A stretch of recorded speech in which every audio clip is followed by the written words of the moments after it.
எல்லாருக்கும் வணக்கம். நம்ம இப்ப எந்த படத்தோட ரிவ்யூ பார்க்க போறோம்னா, மாயபிம்பம் மூவியோட ரிவ்யூ தான் பார்க்க போறோம். படத்தை யாரா டைரக்ஷன் பண்ணியிருக்காங்க அப்படின்னு கேட்டீங்கன்னா, சுரேந்தர் அவர் தான் இந்த படத்தை வந்து டைரக்ஷன் பண்ணி ப்ரொடியூஸும் பண்ணியிருக்காரு. அவர் மேல நம்பிக்கை இல்லை போல எந்த ப்ரொடியூசருக்கும். இந்த படத்துல என்னடா கான்செப்ட் அப்படின்னு கேட்டீங்கன்னா, ஒரு சாதாரண ஒருத்தர் வந்து வாழ்ந்துட்டு இருக்காரு. அவர் வந்து தான் படத்தோடைய ஹீரோ. இவர் கூட ஃப்ரெண்ட்ஸ் வந்து 4 பேர் 5 பேர் இருக்கிறாங்க. இவர் ஃபேமிலி சிச்சுவேஷன் ஒரு மிடில் கிளாஸ். அவங்க வீட்ல வந்து அவங்க அப்பா என்ன சொல்றாங்களோ அதை தான் வீட்ல எல்லாருமே கேட்கணும்னு சொல்லிட்டு சுச்சுவேஷன் இருக்கிறதுனால இவருக்கு வந்து ஒரு வளர்ந்த வயசுன்னே சொல்லலாம். ஒரு வயசு பையன் என்ன பண்ணுவோம், பசங்க கூட சுத்திட்டு ஜாலியா இருக்கும். அது வந்து அவங்க வீட்டை பிடிக்கல.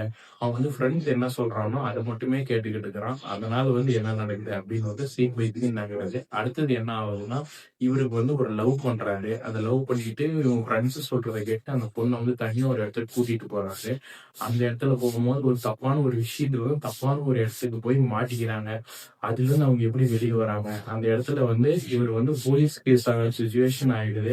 அதுக்கப்புறமா வந்து அங்க இருந்து எப்படியும் தப்பிச்சு வந்து அந்த இடத்த விட்டு வந்துடுறாரு. அடுத்தது வந்து அந்த பொண்ணும் அந்த இடத்த விட்டு போயிடுறா. அடுத்து வந்து அவங்க வீட்ல என்ன சொல்றாங்கன்னா, அவங்க பாக்குற பொண்ணு தான் மேரேஜ் பண்ணிக்கணும்னு சொல்லி சொல்றாங்க. விருப்பமே இல்ல, அதுவும் பண்ணிக்கிறாரு.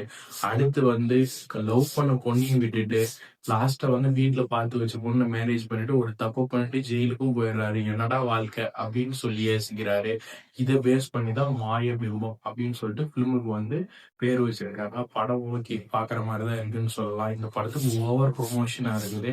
இவரே டைரக்ஷன் பண்ணி ப்ரொடியூஸ் பண்ணதுனால இந்த படத்தை யாரும் வந்து அட்வைஸ்மெண்டா கொடுக்கறது இல்லை. அதனால சொல்லிட்டு எல்லா டேரக்டர்ஸ் சின்ன சின்ன ஆக்டர்ஸ் வச்சு இந்த படத்தை வந்து ப்ரொமோஷன் பண்ணிட்டு இருக்காங்க. ஓகே, அந்த டேரக்டருக்காச்சும் இந்த படத்தை பார்த்து சக்சஸ் பண்ணலாம்னு நினைக்கிறேன். இந்த ஃபிலிம் பாத்தீங்கன்னா தியேட்டர்ஸ்ல ரன்னிங் ஆயிட்டு இருக்குது.